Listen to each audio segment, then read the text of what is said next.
para mí, en primer lugar, un honor darles la bienvenida a esta mesa que donde vamos a tratar el tema del cuidado del ambiente y el reto de la salud.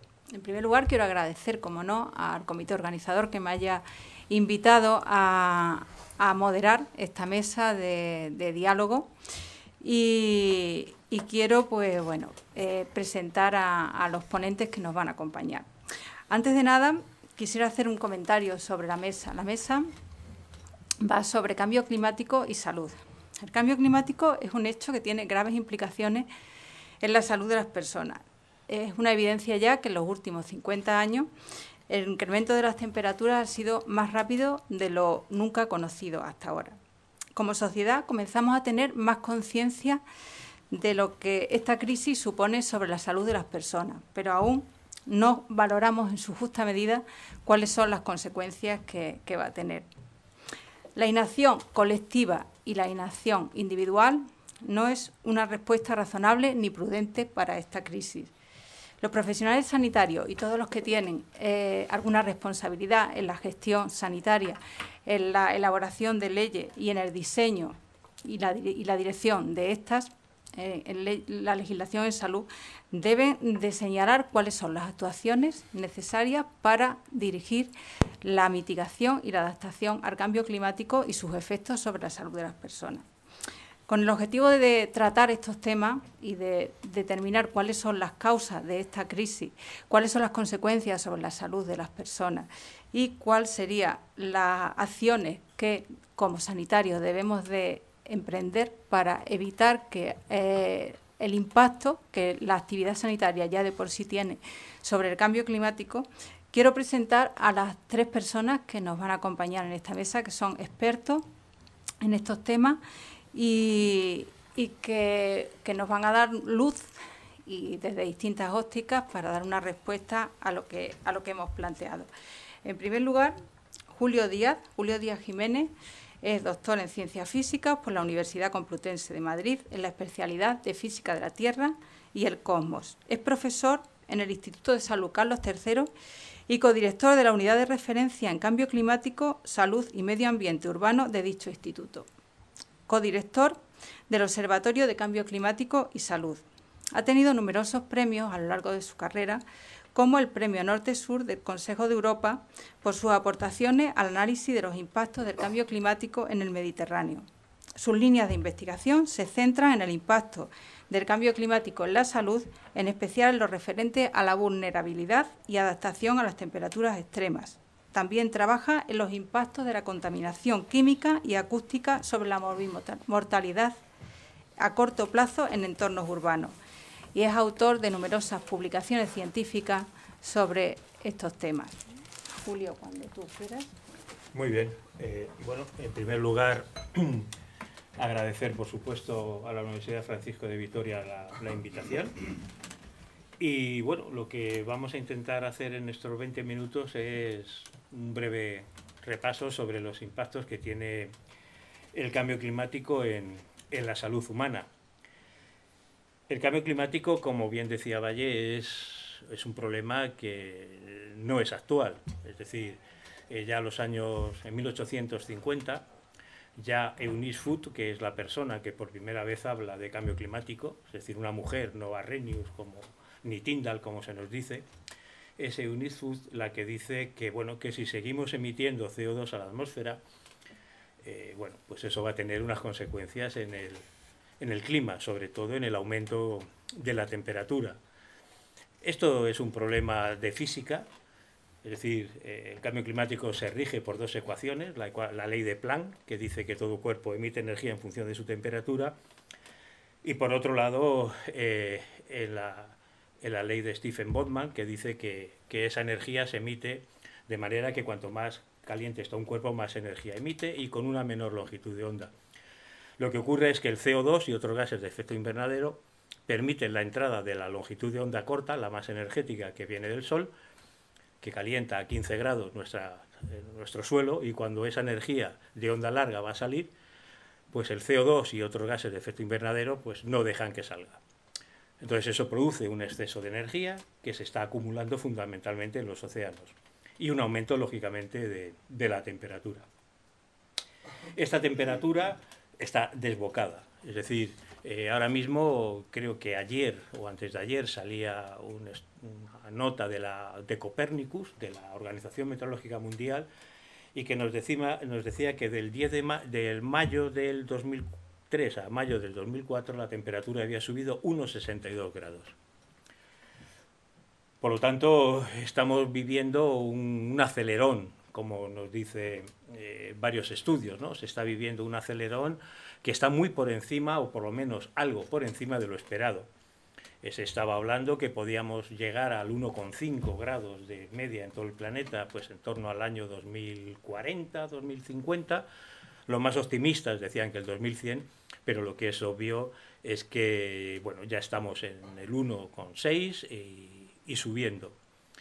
La OMM nos habla, y el BSC, que es el Centro de Supercomputación de Barcelona, nos dice que podemos llegar fácilmente al 2,8 en la horquilla, 2,8, 3,2 grados Celsius al final del siglo. Por encima de 1,5 todo es inexplorado. Es decir, que lo que pueda pasar, pasará. Hay efectos que sí son previsibles, pero otros efectos pues nos han pillado un poco pues con la guardia más baja, ¿no? Hace 2 o 3 días hablábamos de que la mitad de los modelos de la circulación del Atlántico Norte, de la AMOC, dice que se puede paralizar en la década de los 30. Eso es brutal, o sea, eso es brutal. Eso llevaría a una glaciación, o no una glaciación, pero así unas temperaturas extremadamente bajas en toda la Europa del Norte. O sea que estamos moviéndonos pues eso, en terrenos en los que no sabemos qué va a ocurrir y en los que, si no pasa nada normalmente malo, seguiremos hablando de unas temperaturas cada vez más altas, batiendo récord. El 2023 ha sido el año más cálido a nivel de toda Europa, perdón, de todo el planeta. El 2022 fue el más cálido a nivel de toda España. Y seguiremos batiendo récord y récord y récord. O sea, no parece que, entre otras cosas, porque las medidas que tomemos en cuanto a la mitigación, bueno, esas medidas pues están funcionando entre regular y mal. Es decir, se siguen batiendo récord en cuanto a niveles de concentraciones de CO2 en la atmósfera, y por lo tanto, si no se pone un coto a la causa, pues los efectos, esto es física, como les decía antes, o sea, si tú estás aumentando el grosor de CO2, pues entonces... Y es una causa que está bien clara y bien establecida. O sea, aquí en esa transparencia que ven podemos ver los diferentes, por ejemplo, elementos que han contribuido a este calentamiento extremo en el 2023. El único que es lineal y va a seguir es el cambio climático de origen antrópico. El Niño, bueno, pues ha tenido una contribución importante, pero como se ve ahí, ahora está ya en la fase niña, está en la fase de bajada, y unas veces sube y otras veces baja, pero no tiene más contribución. Los ciclos solares de 11 años, bueno, ahí se ve la contribución que hay, una contribución pues que está en torno a 0,05. También se hablaba de la erupción del Lunga Tonga, que ha tenido una repercusión nula, y lo que muchos hablan ahora, pues gente como el ex vicepresidente Trump, de que es por la falta de... O sea, que estamos emitiendo menos partículas, menos aerosoles, sobre todo a nivel de los grandes barcos. Bueno, pues eso tiene una repercusión, sí, pero ahí se ve que esa repercusión no llega a 0,1 cuando el impacto del cambio climático está por encima del 0,25. Por lo tanto, la causa está clara. Como les decía antes, ahora mismo estamos en un punto en el que podemos intentar no pasar de los 2, que ya es 2 grados Celsius a finales del 2100 en relación a la época preindustrial, o meternos pues por encima de 2, 2,8, 3,2, y todo lo que sea por encima de esos valores, pues que Dios nos coja confesados, como decía el otro, ¿no? Lo que sí tenemos claro es que la crisis climática es una crisis de salud pública. hemos pasado de tener como indicador el oso, se nos ha vendido durante muchos años que la crisis climática o el cambio climático era un problema relacionado con la biodiversidad, y se nos olvidó decir que nosotros somos parte de esa biodiversidad, es decir, que no es el oso polar. Ahora mismo los que estamos subidos ahí, igual que estaba el oso en esa foto, en un pequeño trozo de hielo en medio del mar, pues somos nosotros en una inundación. Por lo tanto, ahí está el tema. Además, la Organización Mundial de la Salud el otro día nos dejó bastante tranquilos a los que llevamos 30 años trabajando en esto, cuando dijo: el problema del cambio climático y de la crisis en salud pública es real. Bueno, nos tranquilizó mucho porque parecía que estábamos investigando en cosas que eran totalmente ficticias, ¿no? Entonces, bueno, que te digan que lo que haces es real, pues bueno, a los que nos dedicamos a esto, pues nos da mucha tranquilidad. Como les decía antes, ¿cuáles son los impactos en salud? Muchísimos. Yo en los escasos 15 minutos que me deben quedar o menos, vamos a intentar hacer, y luego nos vamos a centrar en dos, hacer un repaso general y centrarnos en dos que en un país como España pueden ser los que más nos preocupen, ¿no? Olas de calor y contaminación atmosférica química, ¿no? Fundamentalmente, como decíamos antes, si yo estoy acumulando energía en el océano, eso se transmite rápidamente a la atmósfera, y por lo tanto el principal problema es que las temperaturas estén aumentando, como está ocurriendo. Las temperaturas van a seguir aumentando si dejásemos de emitir ahora mismo, o sea, el balance de emisiones cero, seguirían subiendo cientos de años. Otra cosa es el ritmo al que suba, porque el problema del cambio climático, y eso es algo que se me había olvidado decir, no es que la temperatura esté subiendo 1,4, 1,5, 1,6, es el ritmo al que está subiendo. O sea, no mata la bala, mata la velocidad que lleva la bala. Nosotros como especie nos aclimatamos, que no nos adaptamos, nos aclimatamos como especie a 0,1, 0,2.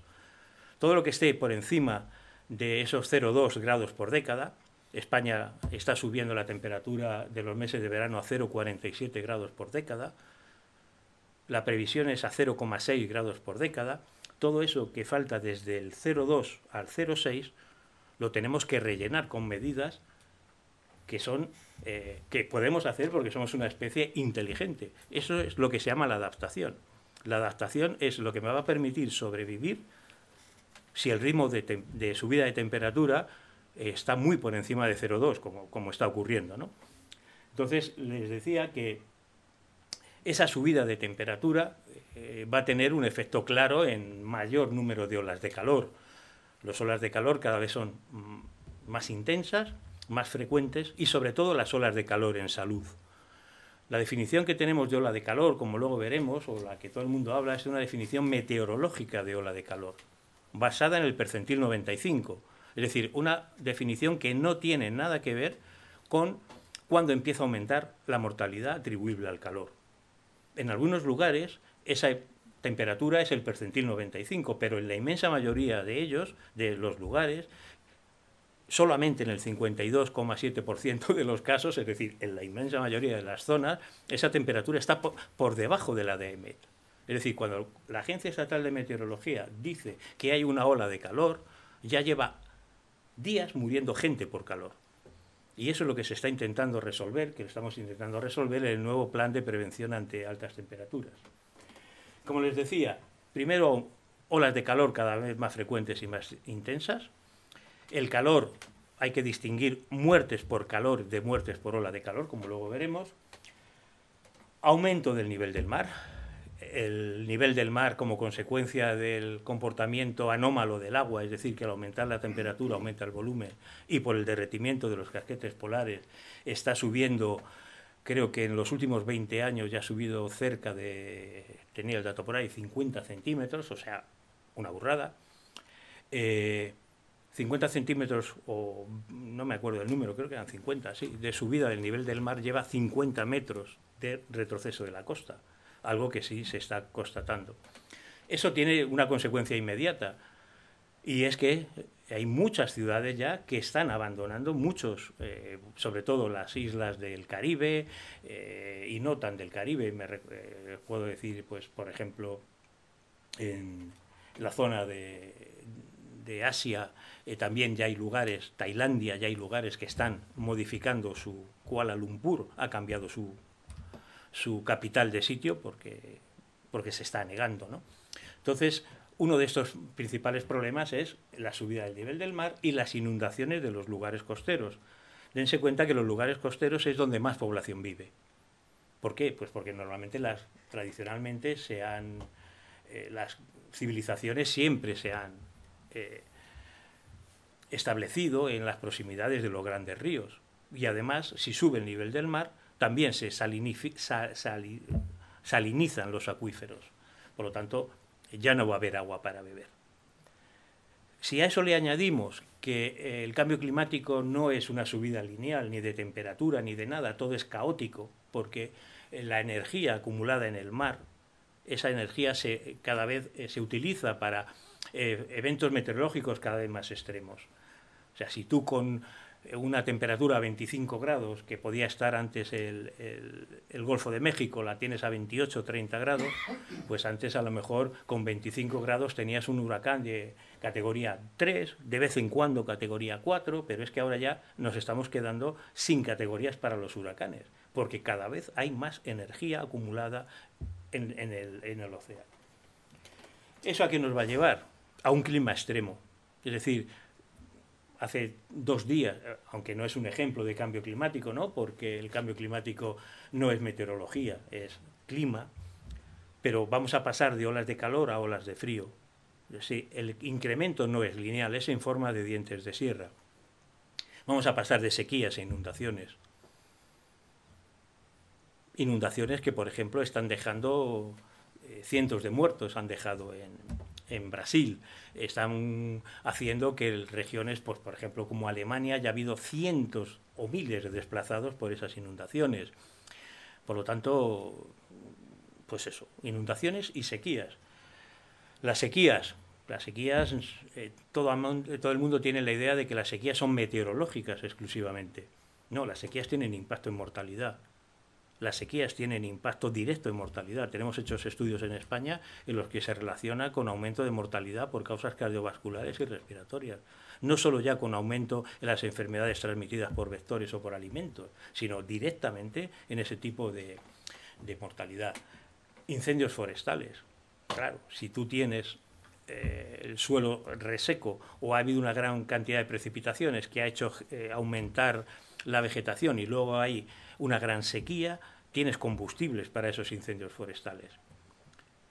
Ayer creo que salía que en los últimos 10 años solamente en California, por poner un ejemplo, han muerto 50.000 personas. 50.000 personas si hablamos de un país rico relacionados con los incendios forestales. Las relaciones con los incendios forestales no solo se producen en los lugares más próximos al incendio.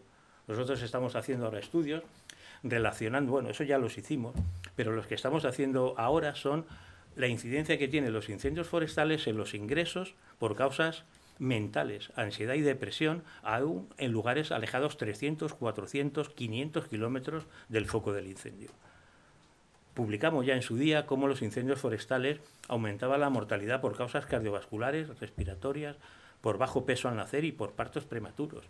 Es decir, no veamos los incendios forestales como algo que afecta solamente a una población. Cuando nosotros vemos que los incendios de Canadá, el humo llega a Nueva York o atraviesa el Atlántico, y lo vemos en España, eso tiene una repercusión en salud.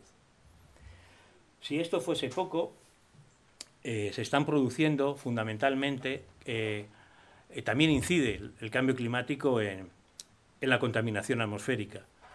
No la contaminación en el cambio climático, que sí. Es decir, cuando el cambio climático, al igual que la contaminación atmosférica, se produce por la quema de combustibles fósiles. Pero también viceversa. También el cambio climático está produciendo 2 cosas. Una, que el anticiclón de las Azores se esté intensificando y ampliando en cuanto a extensión. Todo el mundo sabe que el anticiclón de las Azores es lo que produce, es el motor que tenemos nosotros para difundir los contaminantes. Si yo tengo una situación anticiclónica de altas presiones, con bajada, con subsidencia, es imposible que se dispersen los contaminantes. Por lo tanto, si yo voy a ese tipo de condiciones, es decir, con un anticiclón cada vez más potente y más intenso, la difusión de los contaminantes en las grandes ciudades quedará cada vez más difícil. Además, esas son las condiciones idóneas para que se produzca un contaminante que se está disparando, que es el ozono troposférico. Ya estamos viendo que se está cambiando el patrón de mortalidad y morbimortalidad asociado a la contaminación, ya está cambiando. Antes era NO2 PMs, o sea, NO2 y partículas materiales. Ahora se está viendo que es NO2 y ozono.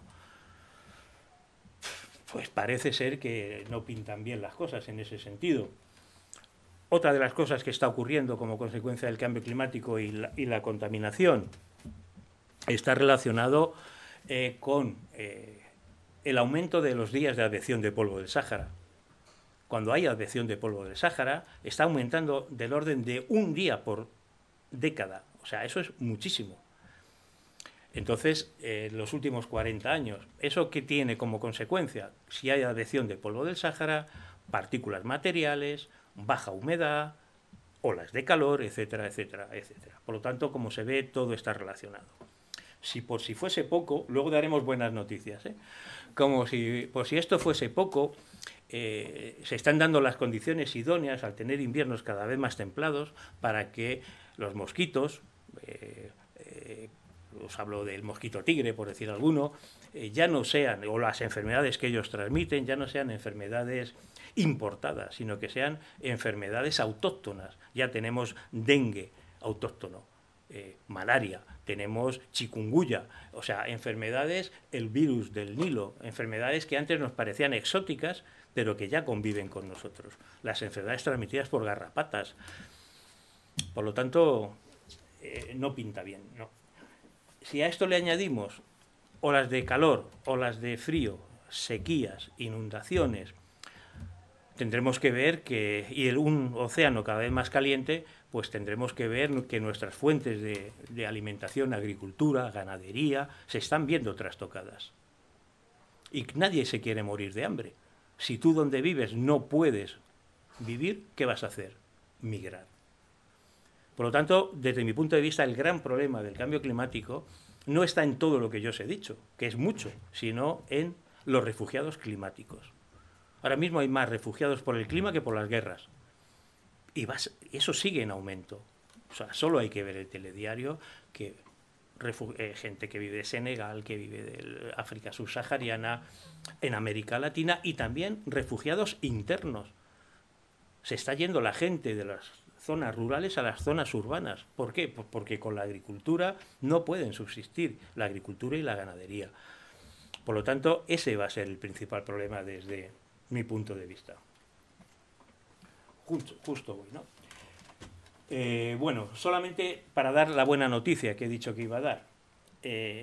Está ocurriendo, vamos a ver, cuando hablamos de muertes por calor, solamente un 2% son muertes por golpe de calor. La inmensa mayoría de las muertes es por agravamiento de otras enfermedades, respiratorias, cardiovasculares, neurológicas, renales.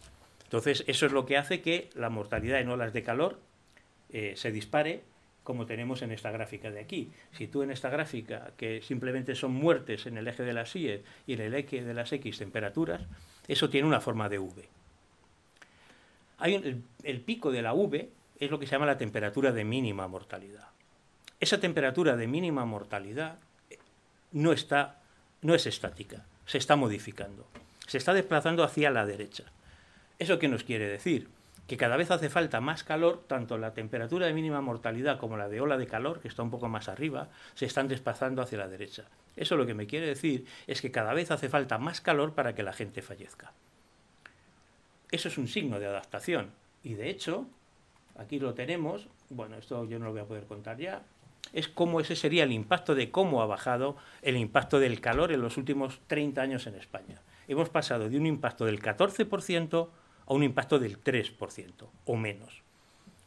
Por lo tanto, ¿parece que nos estamos adaptando al calor? Sí, porque parece que esas temperaturas, es decir, que si yo desplazo, imagínense que tenemos esta gaussiana, la gris, las olas, la probabilidad de que ocurra una ola de calor sería la parte roja, la pequeñita.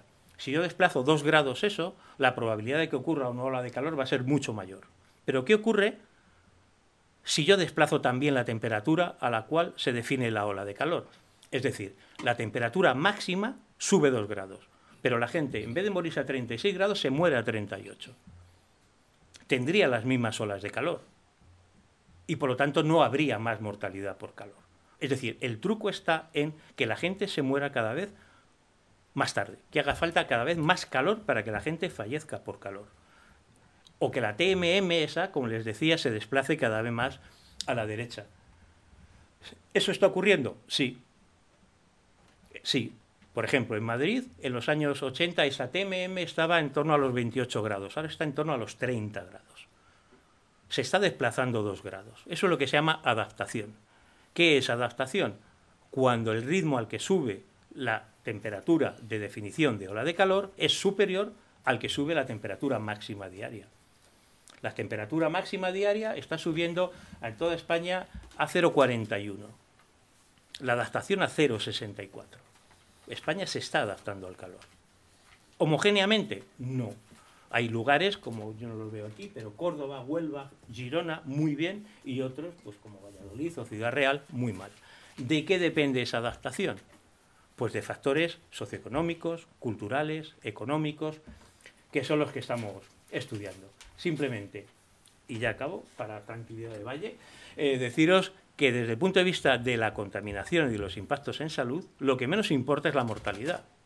La mortalidad estaría en el pico de esa pirámide. Lo importante en contaminación son las enfermedades que están relacionadas con la contaminación, que va desde cáncer de mama, cáncer de pulmón, cáncer de vejiga, enfermedades neurodegenerativas, circulatorias, respiratorias, obesidad, diabetes, partos prematuros, bajo peso al nacer, suicidios, ansiedad, depresión. Ese es el problema de la contaminación atmosférica. Y muy debajo estarían las patologías que nos preocupan a nosotros. Mayor número de alergias, incrementos de casos de asma, etcétera, etcétera. Luego, en el turno de preguntas, pues si acaso me entiendo un poco, porque vamos fatal. Lo último, el cambio climático es un problema que afecta, como decíamos antes, a muchas cosas. Es decir, cuando hay una ola de calor no sube la temperatura.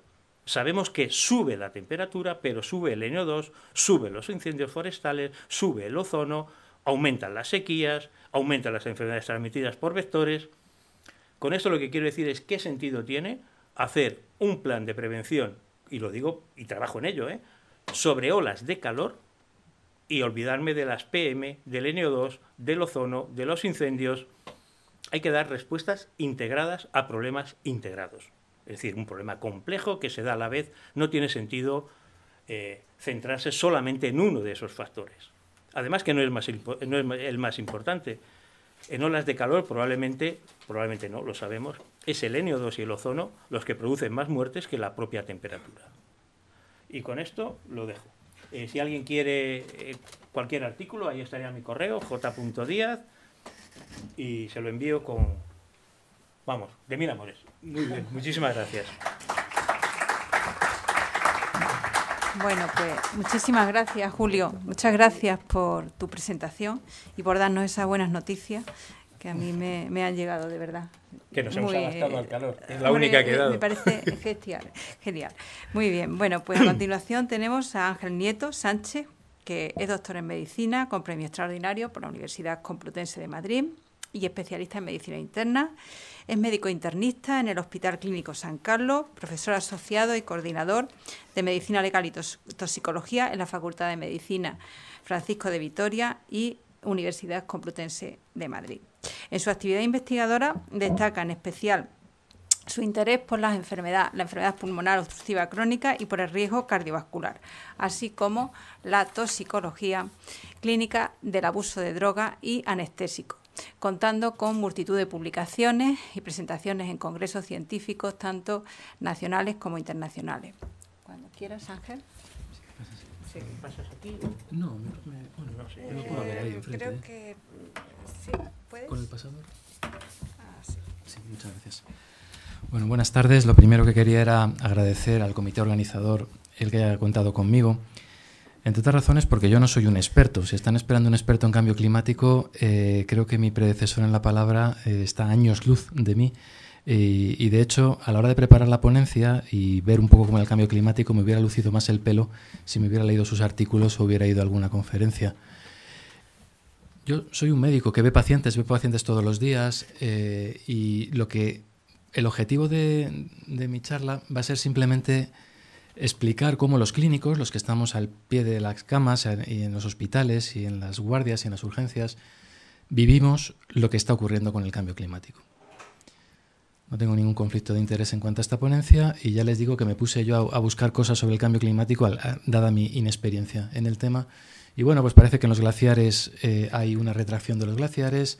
El mar de Aral en Asia Central en 15 años ha pasado de ser un lago enorme a ser una cosa mínima, quedándose barcos por el medio. Aquí porque el hombre también ha metido la mano, desviando agua para cultivos y demás, y cuando el hombre mete la mano pues ocurren estas cosas. A veces la naturaleza, como dicen ahora las generaciones jóvenes y algún político, trolea al ser humano, y este es el puente de Choluteca que se intentó hacer en Honduras, en el cual con mucho esfuerzo económico por parte de los hondureños se hicieron un puente para salvar este río Choluteca, que es un río de gran caudal, y vino el huracán Mitch en el año 1998 y desvió el curso. Y ahí se quedó el puente absolutamente inservible. Luego ya se reconstruyó.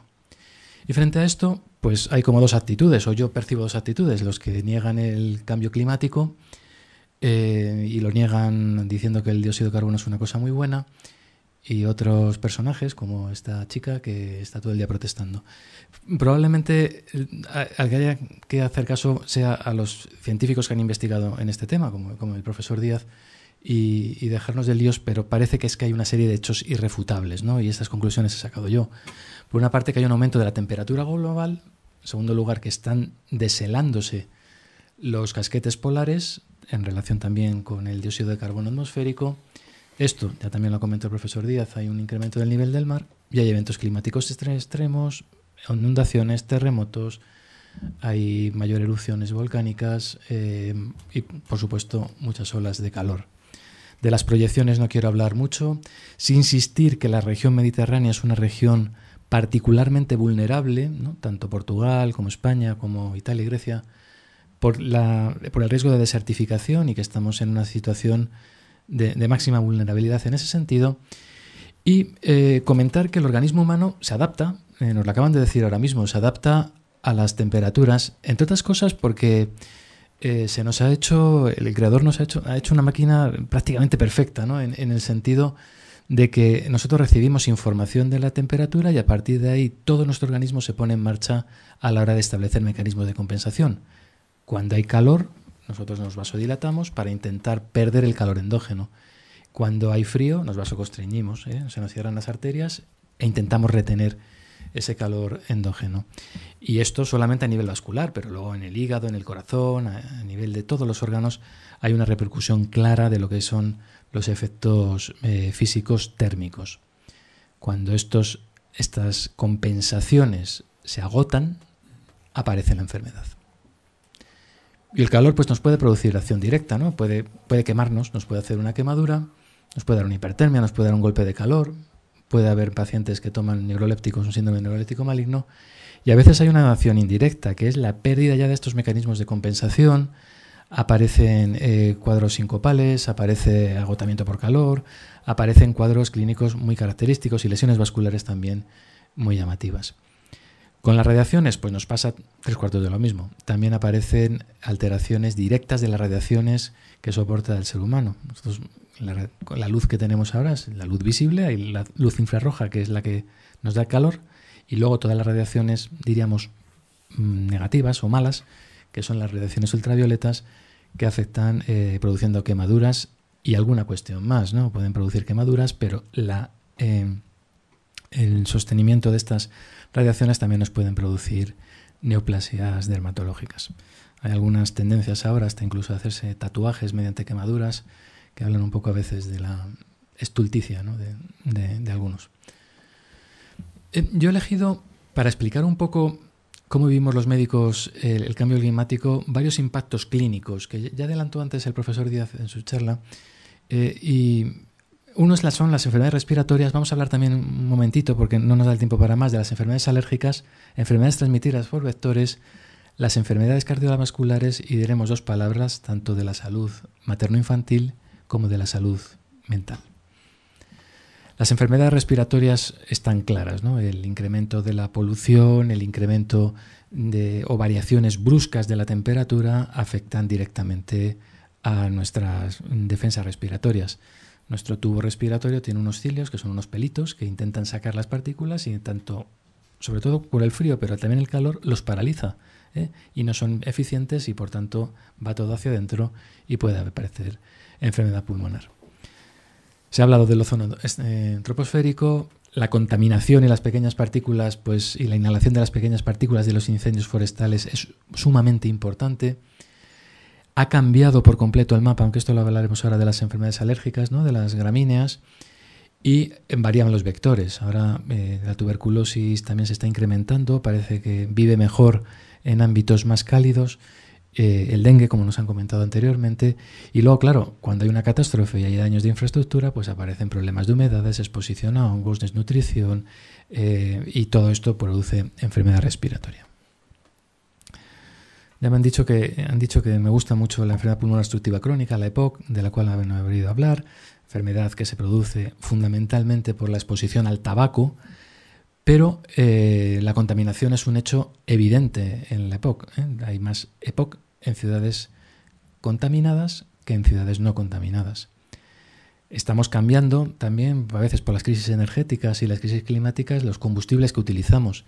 Y utilizamos estufas con pellets, con biomasa. La combustión de la biomasa es también un humo sumamente tóxico. Pero los incendios forestales son también claves.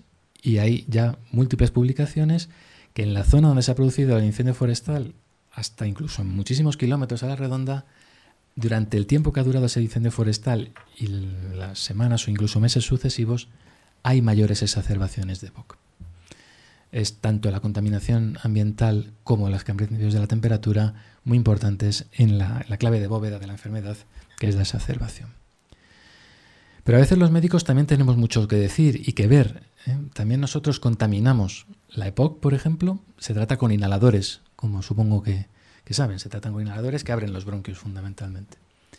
Pues hay inhaladores presurizados que llevan componentes que afectan al ozono e inhaladores de polvo seco, que no contaminan.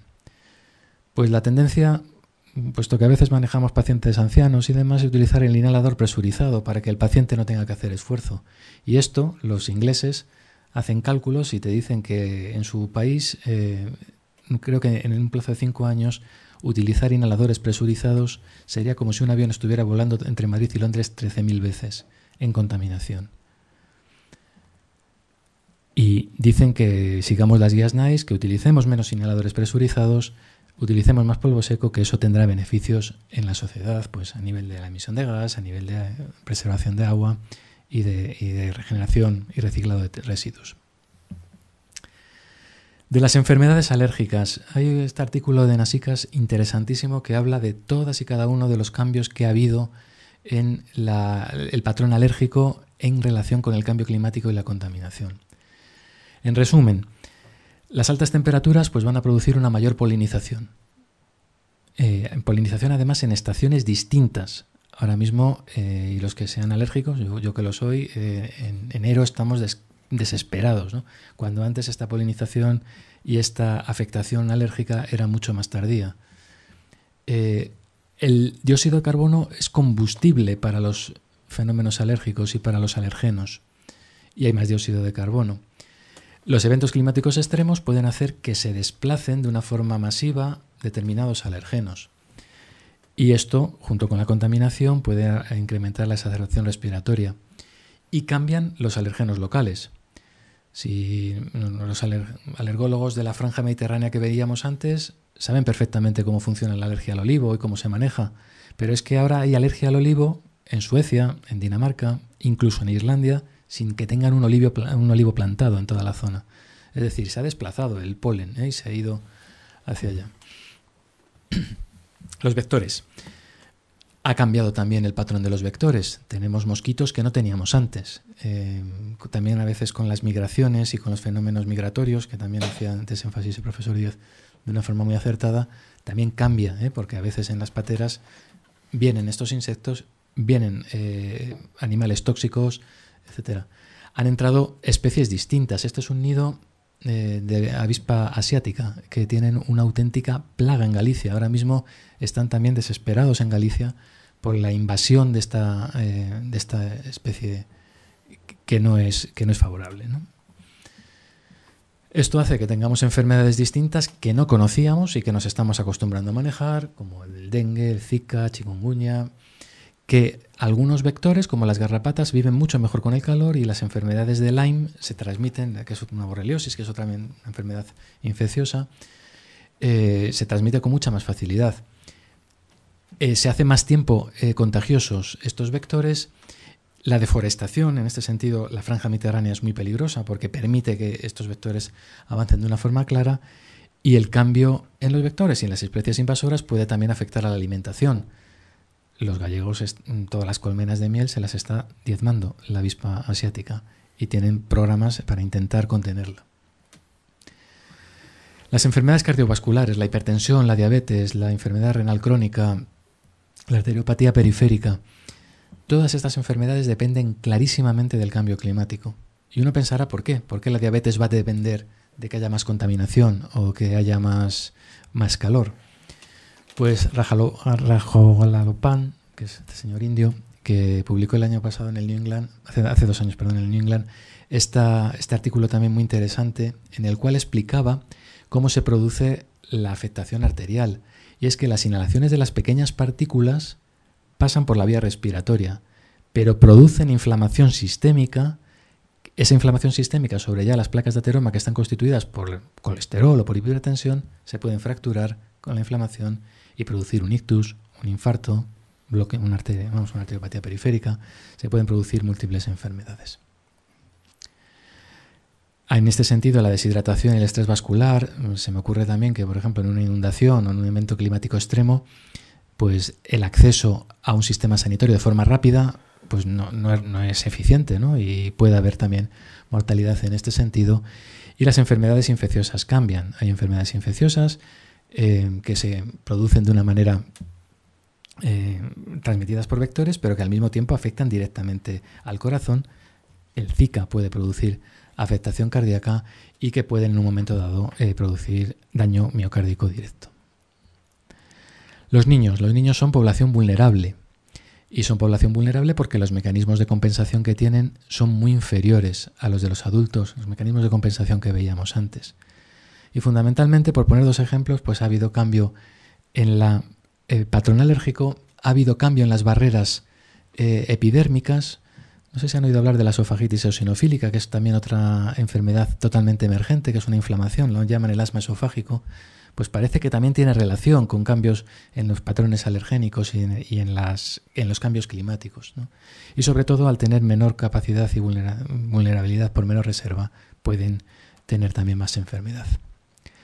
Las gestantes, el estrés térmico pues va a afectar al sistema inmune, al sistema neurológico, al propio metabolismo, al propio estado nutricional, y eso pues va a producir más abortos, más partos prematuros, más problemas y enfermedades congénitas del neonato, etc. Y por último, a nivel psiquiátrico, pues todos estos eventos nos producen ansiedad, la ansiedad sostenida acaba bajando el estado de ánimo y se produce depresión. Hay un temor y un riesgo importante. Cuando antes oíamos la ponencia anterior, pues yo estaba inquieto, ¿no? Viendo la que se nos viene encima, ¿no? Pues algo de ansiedad tenía. Por una parte, hay un trauma y un estrés postraumático. Cuando uno ha tenido una inundación y ha perdido su casa y demás, pues evidentemente eso no es favorable para la salud mental. Pero la ansiedad y la depresión son el hilo conductor de todos estos elementos, y por supuesto las migraciones, el desplazamiento, la exclusión, la pobreza también pueden producir afectación psiquiátrica. Hay otras figuras curiosas, ¿no? Como la ecoansiedad, y es esta ansiedad que tienen algunas personas por el hecho de que el planeta se está deteriorando, qué va a ser de nosotros y cómo vamos a vivir el futuro. La niña esta, Greta Thunberg, parece, ¿no? que tiene ecoansiedad en ese sentido. Como ven, todos esos impactos clínicos, podríamos poner muchos más, hemos puesto solamente 6, pero tienen unos mecanismos comunes. Por una parte, han cambiado las enfermedades, tenemos enfermedades nuevas, afectan a poblaciones vulnerables. El que algo afecte a vía respiratoria luego acaba afectando al sistema cardiovascular y a su vez a todo el complejo psiquiátrico. Es decir, es algo sistémico. El hombre no es un pulmón, es un todo, ¿no? No es pulmón o corazón o sistema vascular, sino que es un todo. Y luego esto, pues, evidentemente genera un estrés tanto para el sistema, desde el punto de vista sanitario, como para los profesionales. Y entonces, ¿qué problemas se enfrenta el clínico en ese sentido? Pues, en primer lugar, dificultad diagnóstica. Ahora ya tenemos que meter en el diagnóstico diferencial cuando tenemos un paciente con fiebre, que estemos delante de un dengue. Y antes, hace 10 años o 15 años, no lo incluíamos. Son enfermedades algunas graves y que no tienen un tratamiento más que un tratamiento sintomático. Ha cambiado la presión asistencial. Ahora nos hablará un experto en gestión, pero antes teníamos camas de invierno, pero ahora la presión asistencial en las grandes olas de calor también hay que tener cuidado, ¿no? Porque podemos necesitar más camas para pacientes agudos en olas de calor. Y desde luego, yo como médico asistencial, pero también docente y con intento de investigar, tenemos que cambiar el paradigma de la docencia. Hay que explicarle a nuestros alumnos estas nuevas enfermedades, este nuevo comportamiento y cambiar un poco las líneas de investigación. Propuestas, pues habrá que incrementar dotación, si nos dejan los gestores, formación de profesionales, nos tendremos que adaptar al nuevo entorno, utilizar las nuevas tecnologías y sobre todo deberemos tener una sensibilidad ante el cambio, no negar lo evidente y negar lo que está pasando, sino intentar adaptarnos, ser solidarios y sobre todo intentar tratar lo mejor posible a nuestros pacientes en nuestro nuevo entorno. Por último, ya para concluir, quisiera sacar algunas conclusiones, como que el cambio climático es una situación innegable y que produce un impacto clínico también innegable en la población, que hay unos patrones clínicos claros de afectación y hay enfermedades y patrones muy, muy determinados a los cuales debemos atender, que hay que atender fundamentalmente a las poblaciones vulnerables, niños o ancianos. Deberemos readaptar la asistencia, la docencia y la investigación a este nuevo entorno. Y desde luego tenemos una obligación moral, deontológica y ética de trabajar en el nuevo escenario. Nada más, muchas gracias y luego quedo a su disposición por si quieren hacer alguna pregunta.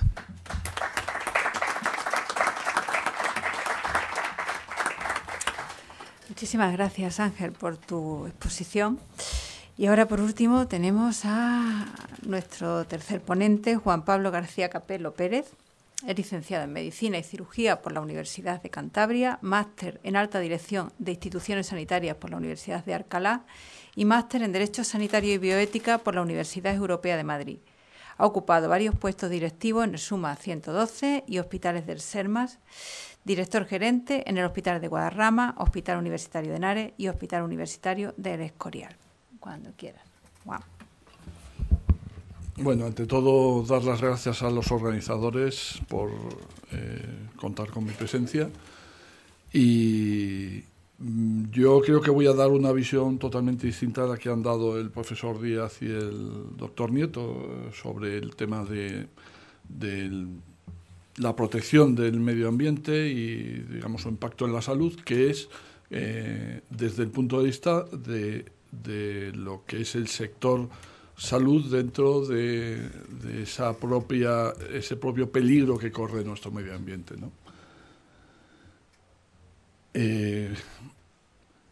Es notorio que si juntásemos todo lo que son las organizaciones, los sistemas sanitarios mundiales, sería algo inmenso. Se calcula que todo lo que son las organizaciones, instituciones relacionadas con el cuidado de la salud de todo el mundo serían entre el cuarto y el quinto productor mundial si fuesen un país, ¿no? Vamos a suponer que fuese un país, sería como el cuarto o quinto productor mundial de emisiones a la atmósfera. Eso lo situaría pues entre Rusia y Japón, más o menos. Y se supone, se calcula que emite el sector salud unos 2 gigatoneladas de CO2 a la atmósfera anualmente. Gigatonelada, para que a veces con las cifras nos perdemos, es 2 por 10 elevado a 9 toneladas. Bueno, pues eso nos plantea que los hospitales, que todos tenemos claro que son el lugar donde proteger la salud, donde curar la enfermedad, donde, digamos, la persona que tiene cualquier problema acude y se le presta asistencia, son también en sí un problema ambiental. No sé cómo... Vale. ¿Por qué decimos que son un problema especialmente? Bueno, pues porque los hospitales, y me centro en hospitales como las instituciones sanitarias quizá más complejas y más tecnificadas, funcionan 24 horas al día, 365 días al año, son unas organizaciones muy complejas. Normalmente en muchas escuelas de negocios se pone como ejemplo de empresa compleja. Tienen un consumo de recursos muy alto, tanto por ese propio funcionamiento continuo como porque por sus características la actividad tiene que tener muchas precauciones y eso ocasiona un alto recambio en todos sus consumibles, ¿no? Manejamos riesgos potencialmente muy altos. Luego detallaremos cómo tratamos con riesgos biológicos, pero también con riesgos químicos y con riesgos radiológicos. Todo esto hace que los hospitales estén sujetos a una normativa ambiental muy abundante y muy intensa, cada vez más, además, que varía entre, desde luego, Europa es el generador de la mayor parte de la legislación ambiental, pero a su vez en España tiene sus propias modificaciones, las comunidades autónomas tienen sus propias modificaciones y muchas entidades locales las tienen también, con lo cual pues es así. Y hay una parte, yo creo que es importante, que los hospitales tienen una imagen pública como defensores de la salud, y creo que para todos sería inaceptable que veamos a un hospital o al sector sanitario como un generador de problemas ambientales, ¿no? Bueno, esto hace que veamos parte de la normativa, y la iremos viendo rápido porque el tiempo no permite mucho, pero tenemos normativa sobre residuos. Los hospitales son grandísimos productores de residuos.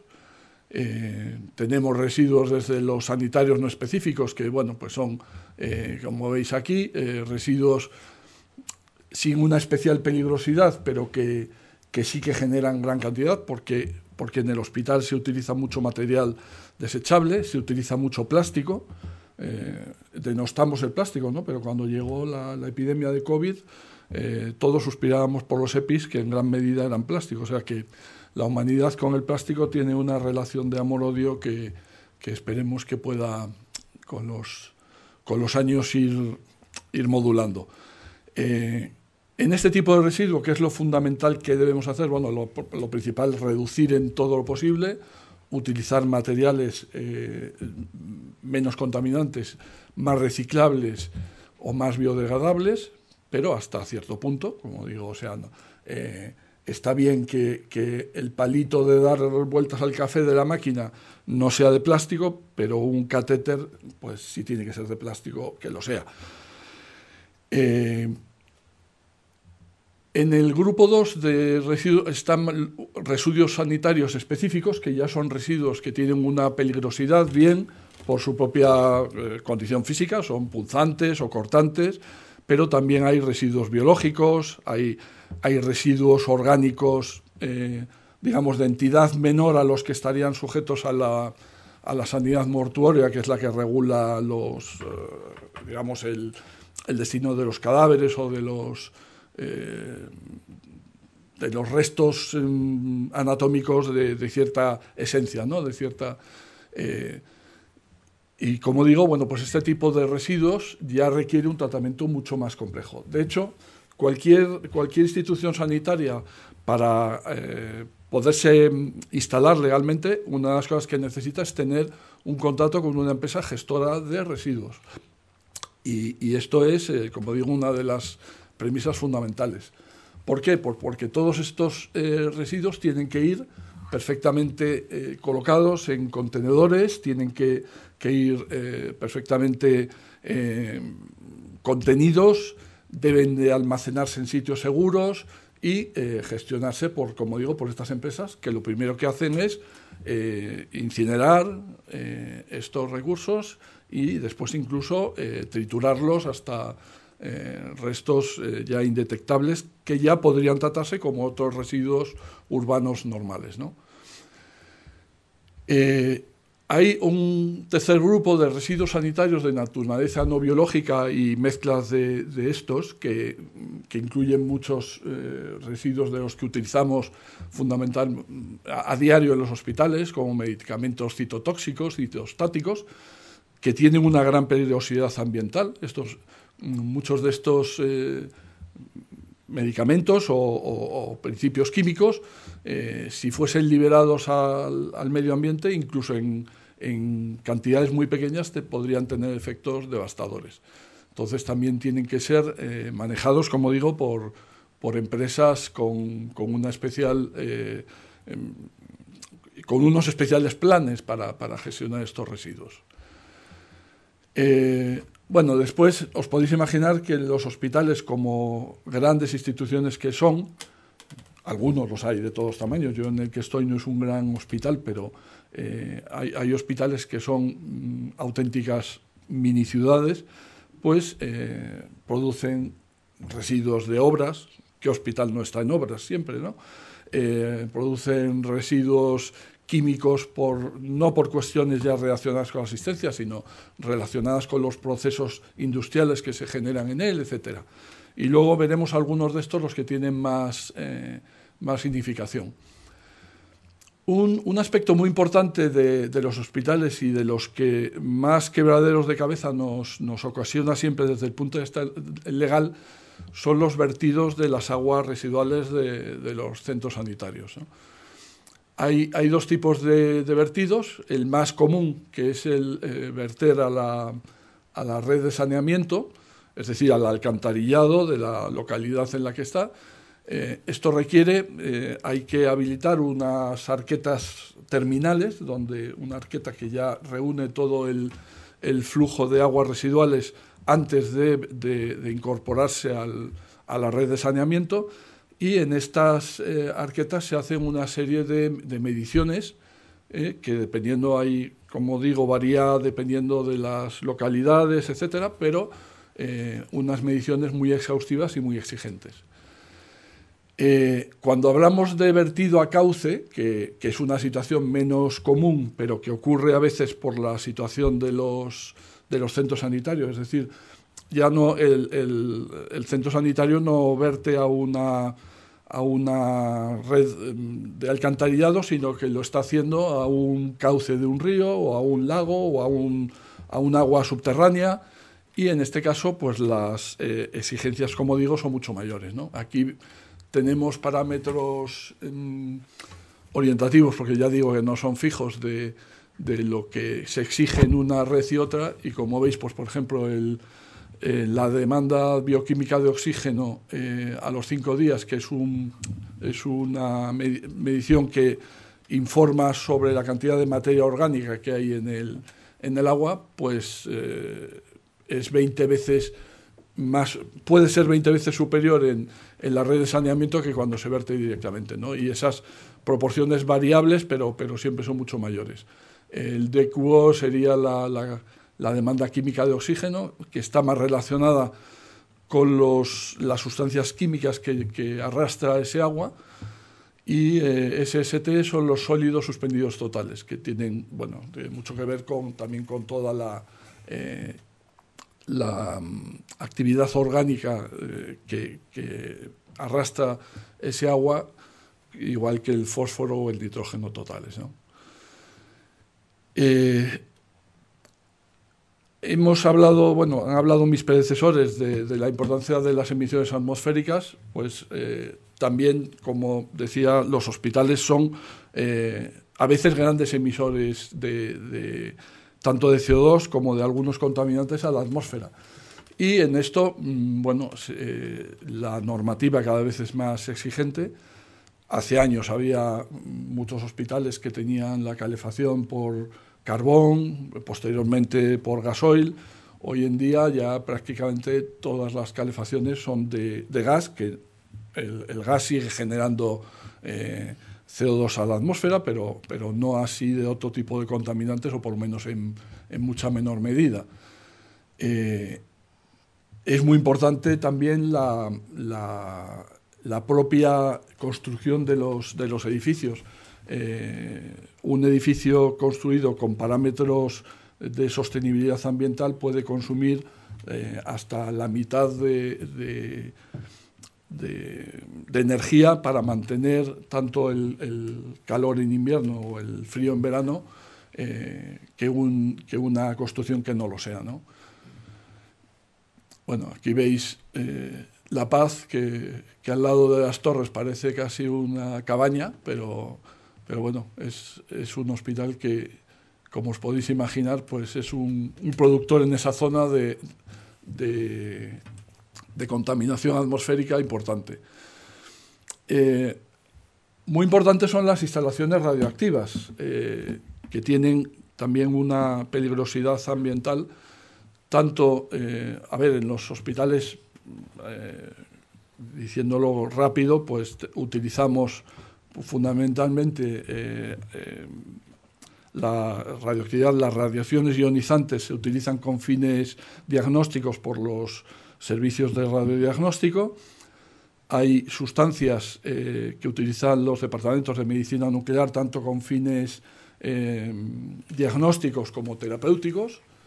Y después tenemos generación de radiaciones ionizantes por medios físicos, que además en esto es una revolución que últimamente está variando muchísimo, sobre todo en el tratamiento de los tumores, como también en radiaciones ionizantes, como digo, pues lo último que está apareciendo, por ejemplo, es la protonterapia, etcétera.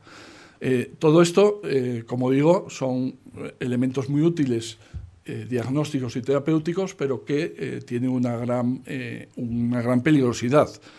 En lo que son instalaciones radioactivas,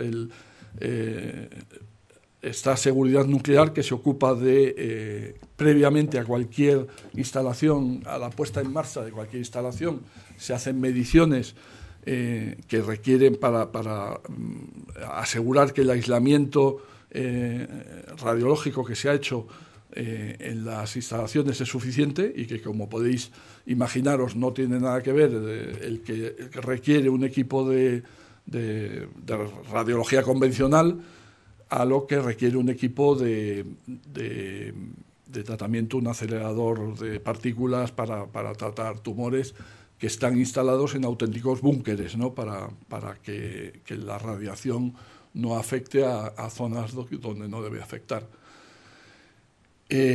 Hay muchas sustancias que se utilizan también en los hospitales, como digo, con fines de marcadores o en tratamientos que tienen que ser tratadas y eliminadas con todas las garantías posteriormente. Incluso hay tratamientos, por ejemplo, en tumores tiroideos se utilizan tratamientos con sustancias radioactivas que actúan principalmente en el tumor, que requieren de una eliminación no solo de algún resto que pueda quedar de eso, sino de las propias secreciones del paciente, ¿no? Porque pueden ser altamente radioactivas durante un tiempo. Para esto, bueno, como conocéis, hay una empresa que es estatal, que es Enresa, que es la empresa que se encarga del tratamiento de todos los residuos radiológicos. Fundamentalmente lo que más le ocupa son las centrales nucleares del país, pero también todos estos radiológico y todo este sector radiológico que se utiliza en sanidad, que viene a ser aproximadamente entre un 6 y un 10% de todo lo que de los residuos que se generan. Bueno, hay instalaciones de presión que son muy variadas. Los hospitales utilizan una gran cantidad y una gran variedad de gases que pueden ser oxígeno, óxido nitroso, aire comprimido medicinal, se utilizan las redes de vacío, helio, nitrógeno, todos estos gases que pueden llegar a ser contaminantes y también causar problemas físicos, incluso de explosiones en determinados casos. Tienen que estar muy vigilados, y esto sería, por ejemplo, calderas de un gran hospital. Aquí veis, son calderas de gas en las que, como digo, pues también la seguridad y la eficiencia se cuidan mucho. De instalar, por ejemplo, en sistemas de calderas hospitalarias, quemadores, no me sale la palabra, fluctuantes, que varía la intensidad de la llama con respecto a las necesidades, incluso tener distintos tipos de calderas pensando en las distintas épocas climatológicas, pues mejora muchísimo el gasto energético y, por tanto, la liberación de partículas y de CO2 a la atmósfera por la climatización, fundamentalmente, ¿no? Y también por el agua caliente sanitaria. El ruido es un contaminante muy importante. Normalmente le damos quizá mucha menos importancia que a otros contaminantes, pero está bien estudiado que el ruido aumenta la morbilidad y la mortalidad en los lugares donde supera determinados niveles, ¿no? Y los hospitales pueden ser generadores de ruido, sobre todo cuando están ubicados en zonas urbanas, y pueden ser, por ejemplo, pues los equipos de climatización, que a veces pueden ser realmente molestos en las cercanías, pero no nos olvidemos de lo que genera un hospital en todo lo que es el tráfico de urgencias que se produce en sus inmediaciones, ¿no? Si alguien ha vivido o vive cerca de un hospital, seguro que sabe de lo que hablamos. Y en esto, pues también se puede actuar, porque hace años salió una reglamentación que regulaba la intensidad de las señales acústicas de los vehículos de emergencias, el uso de estas señales solo cuando sea necesario, etcétera, ¿no? Es importante. Y hay un factor que tiene que ver con el medio ambiente y con la salud pública, y que desgraciadamente ya no es la primera vez que se ha dado que un hospital es el generador de problemas. La legionelosis, ¿sabéis? Es una enfermedad, bueno, aquí tengo a un experto que seguro que lo dice 1000 veces mejor, causado por un germen que es la Legionella pneumófila, que es crece especialmente bien en ambientes húmedos y cálidos, ¿no? Entonces, tanto las grandes, las estaciones de climatización como las redes de agua caliente sanitaria grandes pueden generar legionela, y a veces, sobre todo cuando generan aerosoles que salen a la atmósfera y pueden producir epidemias locales de enfermedad del legionario. Esto requiere pues unos tratamientos anuales, tanto en las estaciones de climatización como en las redes de agua caliente sanitaria. Se hace unos hipercloración del agua, etcétera, ¿no? para evitar que esto suceda. Estas son algunas de las certificaciones a los que las instituciones, y entre ellas los hospitales, nos podemos acoger para intentar avanzar en la protección ambiental. El hospital que dirijo yo, pues nos hemos certificado ya hace años en la ISO 14001, también muy frecuentes la EMAS, ¿no? Y aquí os pongo algunos ejemplos de cómo hemos avanzado en algunas cosas, no en todas, porque evidentemente muchas dependen sobre todo de la producción, pero cómo desde el año 2018 al 2023 hemos reducido, a pesar de que el incremento de la actividad ha sido bastante notable, en muchos casos hemos reducido los consumos y la producción de determinados contaminantes o determinados residuos, ¿no?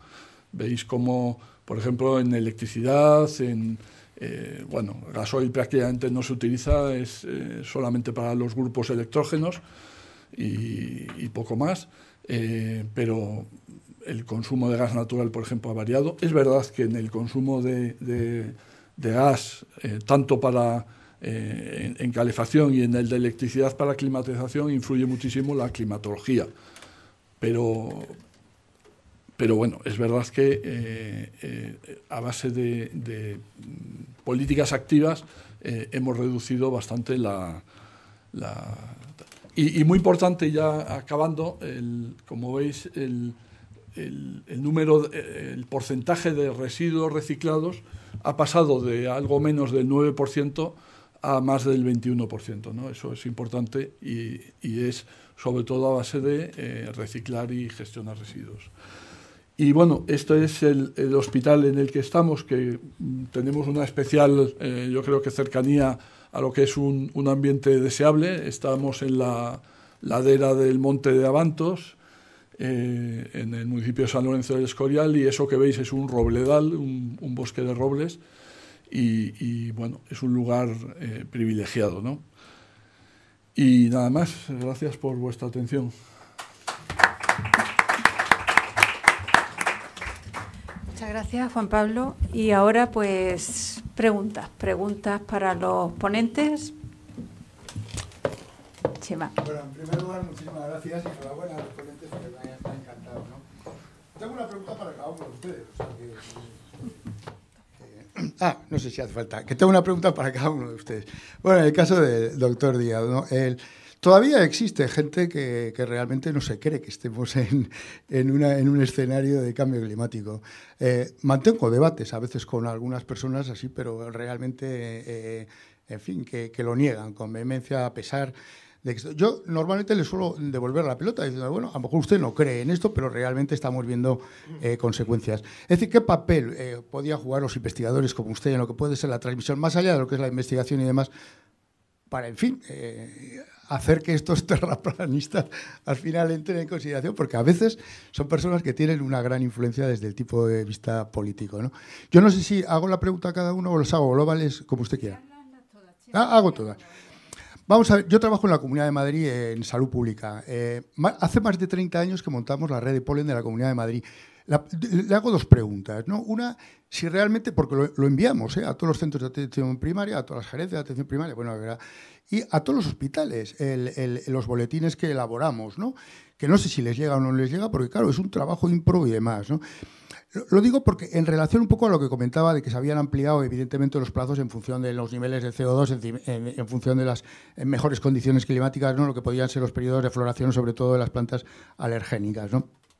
Pero en invierno, como usted sabe, lo que tenemos son las cupresáceas, que es además tremendamente alergénicas, con lo cual no es que estén cubiertos ese periplo por otras plantas, sino que simplemente las propias gramíneas, entiendo yo, no son las que nos están generando, sobre todo porque hubo un desarrollo importante de un modelo de urbanismo donde centrado en viviendas particulares y tal, ¿no? Pequeños sales y demás, donde además las cercas o las separaciones se hacían con arizónica, con lo cual esto nos ha disparado el tema, ¿no? Y con respecto al último ponente, ¿qué le iba a decir? En este momento, por parte del Ministerio y en el marco del Plan Nacional de Medio Ambiente y Salud, el PESMA, el Plan Estratégico de Salud y Medio Ambiente en el PESMA, hay toda una iniciativa que tiene que ver con lo que sería la huella de carbono de los diferentes hospitales. ¿En qué medida están implicados en eso los hospitales de la Comunidad de Madrid? Yo sé que algunos más, otros menos, en el caso en el que está usted. Y si realmente cuenta con los recursos suficientes como para abordar todo ese conjunto de estrategias, porque a pesar de lo que comenta, ¿no? De las disminuciones que sin lugar a dudas se han dado, pues lógicamente, claro, eso está en función también de las propias prestaciones que les den a ustedes como para poder llevarlo a cabo, ¿no? Este sería el asunto y me reitero en la enhorabuena a los tres ponentes. Gracias. Bueno, yo he intentado, cuando he empezado a hablar, dejar claro que el cambio climático no es una cuestión de fe, es una cuestión de ciencia. Y he dicho que hay dos ecuaciones en física, que es la ley de Stifel-Boltzmann y que es la ley de Planck, que justifican este cambio climático. ¿Qué se les puede decir? Pues que lean. y como bien dices, que bueno, que ahí están las evidencias, ahí está la subida de temperatura. Quien no se quiera creer y que diga, no, es que ya han existido otras glaciaciones, es que ya han existido, y volvemos a algo que ya he dicho, el problema del cambio climático no es que sube la temperatura, es el ritmo al que sube la temperatura. De acuerdo que ha habido otros periodos cálidos y fríos en la historia de la Tierra, pero no al ritmo al que se están produciendo, y eso es lo que está creando los problemas, el ritmo al que se están produciendo. Por lo tanto, si tú tienes una ley física que te dice que eso tiene que ocurrir, tienes una evidencia que te dice que está ocurriendo, no sé yo, nadie duda de la ley de gravitación, o casi nadie que yo sepa, y es la misma ley física con la misma evidencia científica. Por lo tanto, otra cosa es que haya intereses económicos que quieran que sigamos con el mismo patrón de quemar combustibles fósiles hasta que no quede una gota de petróleo. Pero eso ya no sería una cuestión de creer o no, es una cuestión de intereses. Si alguien quiere poner intereses por delante de la salud de todo el mundo, bueno, pues ya es su problema, pero no es un problema de creer o no. Yo creo que quienes dudan ante el cambio climático saben perfectamente que el cambio climático existe y por eso invierten el dinero que invierten en crear información paralela no basada en evidencia científica, pues para decir que no existe. Pero claro que saben que existe. Tontos hay muy pocos en este mundo. Muchas gracias por la pregunta. Efectivamente es una red que además, para darle enhorabuena, porque es una red magnífica y la información está muy clarita y viene y nos llega al hospital. En la intranet de mi hospital está puesta. Nosotros lo empleamos poco, los internistas. Los alergólogos la emplean mucho, me consta.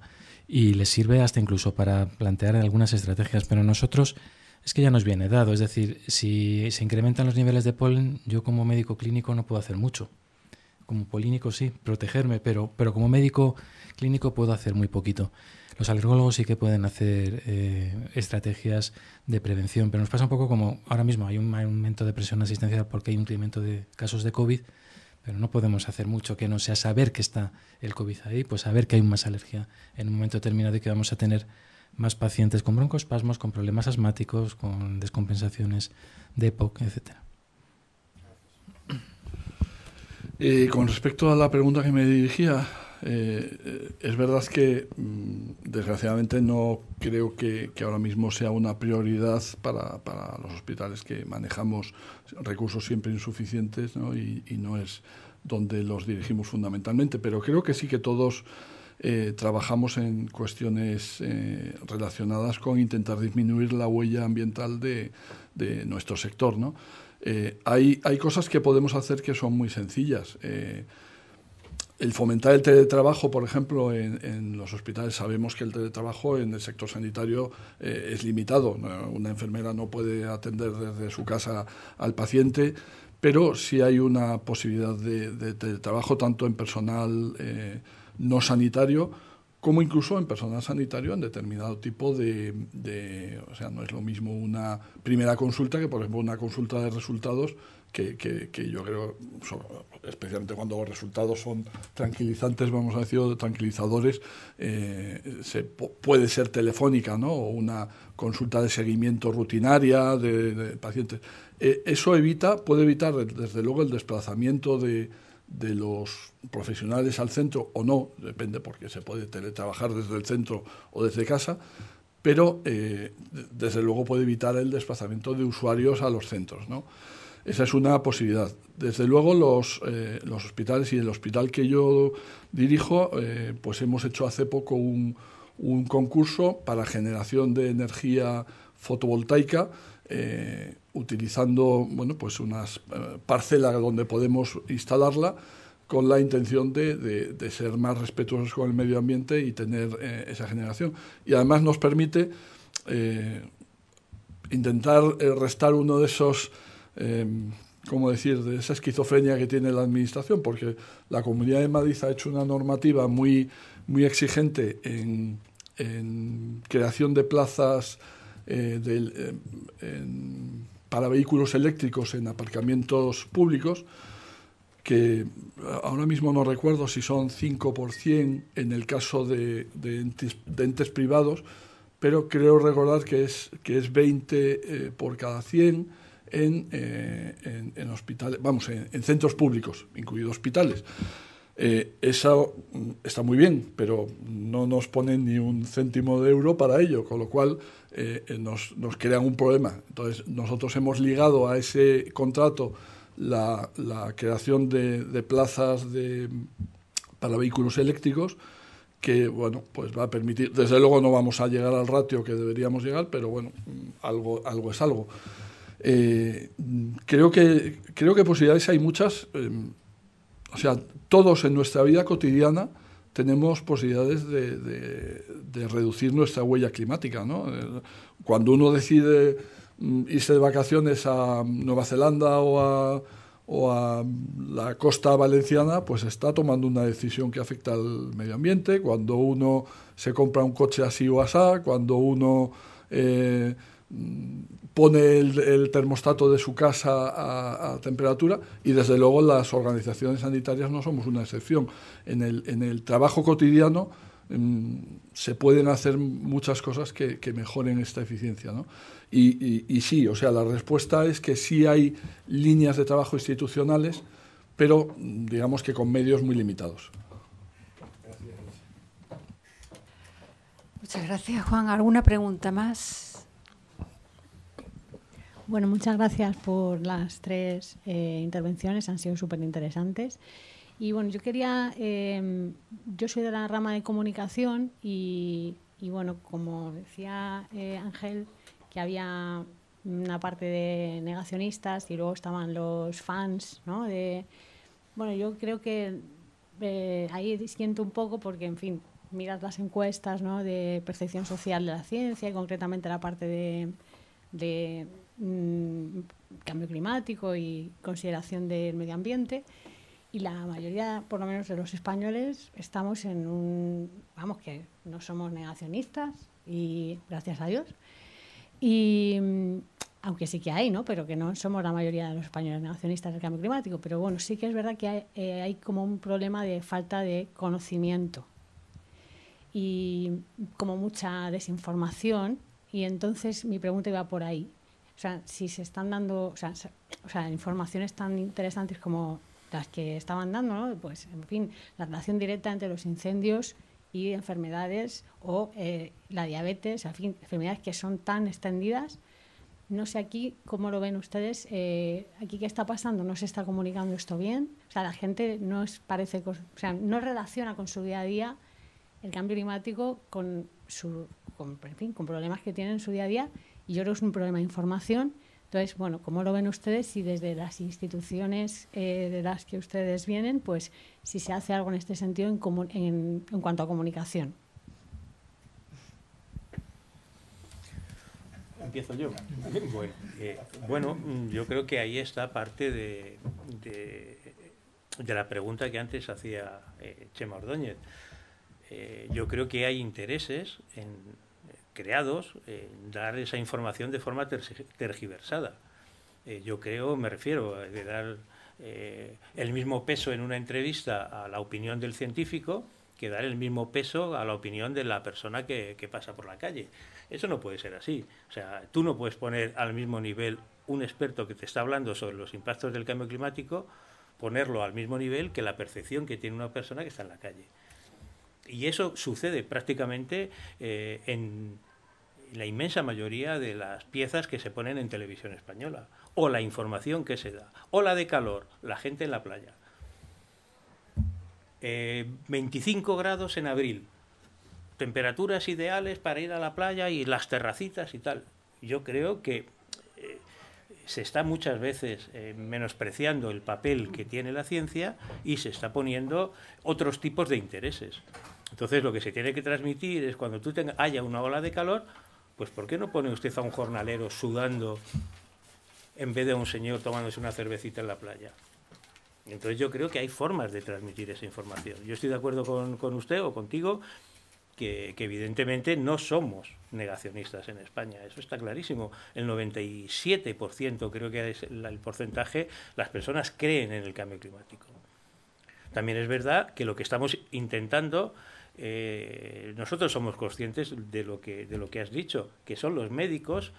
Hay una asociación que se llama ECODES, que llama a los médicos como los youtubers climáticos. Es decir, son ellos los que pueden transmitir mejor la información a sus pacientes y decirle, mira, esto te pasa y probablemente esté relacionado con la contaminación, o probablemente esté relacionado con el ruido, o probablemente esté relacionado pues porque se están disparando las temperaturas, pero son estas personas, los médicos, los que tienen el trato directo con la población, y su palabra vale mucho más que la de un físico como yo. O sea, entonces no vale lo mismo. Tú vas a un médico con un problema y que el médico te diga, mira, eso puede estar relacionado, pues como hablábamos antes, pues con contaminación atmosférica, o con ruido, o con polen. Yo creo que esa información, yo creo que esa es muy importante, y es una baza que yo creo, desde mi respeto, que el estamento médico todavía no está afrontando desde el punto de vista que debería. Es decir, aquí estamos y vamos a empujar, mi opinión. Es una pregunta muy interesante, pero también muy difícil de contestar. Cuando puse la diapositiva, efectivamente, son dos extremos, ¿no? Los fans y los negacionistas. Y probablemente el resto de la población, y aquí en España hay cierta sensibilidad. Vivimos en una época en la cual tenemos muchísimos recursos de información, pero al mismo tiempo hay mucha desinformación, ¿no? Se juntan las dos cuestiones, ¿no? Y yo creo que simplemente con leer, con tener una mentalidad un poquito crítica y cierto aspecto científico, con eso ya se pueden ver claramente cuáles son las consecuencias. La labor nuestra como médicos de transmitir, totalmente de acuerdo, lo deberíamos transmitir. Yo no sé qué impacto tendría si yo le digo mañana a un paciente en la consulta, mire, usted tiene un EPOC porque ha habido un incendio forestal en las Urdes.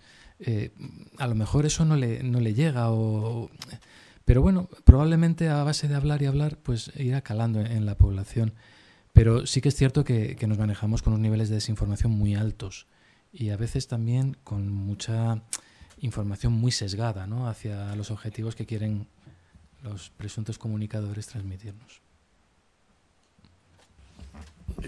Yo aquí solo puedo aportar una opinión personal, y es que creo que negacionistas puros hay pocos, en el sentido de que, bueno, hay terraplanistas y hay gente que piensa que las pirámides las hicieron los extraterrestres, es decir, tenemos...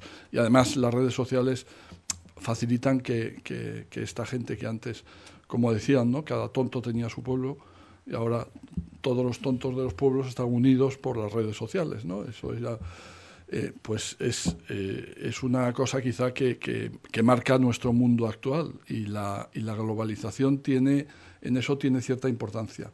Hay un factor que yo creo que influye un poco en la desmoralización del primer mundo, ¿no?, ante el tema, y es que, por ejemplo, yo seguro que el profesor Díaz conoce mucho mejor. Yo he oído que la Unión Europea es la productora del 15% más o menos de la generación de carbono, claro, Europa puede hacer un esfuerzo tremendo por reducir un 3, un 5%, poniendo en riesgo su economía, y la población a veces piensa, bueno, y están los chinos y los indios y los Estados Unidos y nosotros vamos a estar... O sea, esto no deja de ser distinto que si en una comunidad de vecinos pues alguien empieza a tirar la basura en la escalera y nadie la recoge, y entonces ¿para qué voy yo a recoger la basura si el otro la está tirando? La globalización realmente nos hace vivir en un mundo que se ha vuelto muy pequeño y en el que todos estamos interrelacionados, y yo creo que hay bueno, los médicos evidentemente podemos influir, pero yo creo que el mundo a nivel de organizaciones mundiales debería de tomarse mucho más en serio este tema, ¿no? Y es verdad que bueno, pues a veces puede considerarse injusto que un europeo que ha alcanzado un nivel de desarrollo pues le diga a un indio que tiene un nivel de desarrollo muy inferior, chico, tú baja el pistón, no. Por eso es muy complicado yo creo que el problema a nivel global, ¿no? Muy bien, pues no tenemos más tiempos para más preguntas. Y bueno, yo quisiera cerrar con la buena noticia de que nos estamos adaptando al cambio climático. Espero que la prudencia y la razón de quienes tienen que poner orden en esto hagan frenar, ¿no?, esa velocidad de cambio para que podamos seguir adaptándonos, y sobre todo también pensar en esos otros seres humanos, otros seres que no son seres humanos y que viven en este planeta, porque también los necesitamos, porque nuestra interacción con ellos es fundamental, y si ellos no se adaptan, si no conseguimos también frenar este cambio climático, pues vamos a tener pues un serio problema. Quisiera también destacar el tema de la formación, o sea, del papel de los profesionales sanitarios en el cambio climático, de la importancia de la formación en las facultades de medicina en temas climáticos a todos los estudiantes. ¿Por qué? Porque ellos tienen la posibilidad, yo creo que tienen también el deber de transmitir a todos los ciudadanos una información veraz sobre las implicaciones que tiene el cambio climático en la salud de las personas, y porque además tienen la confianza de los ciudadanos, la confianza que le depositan todas las personas, y es fundamental que como agentes, o son fundamentales como agentes de cambio en esta crisis que estamos viviendo. Así que nada, muchísimas gracias por vuestra presencia y gracias a los ponentes, y con esto damos por finalizada la mesa. Muchas gracias.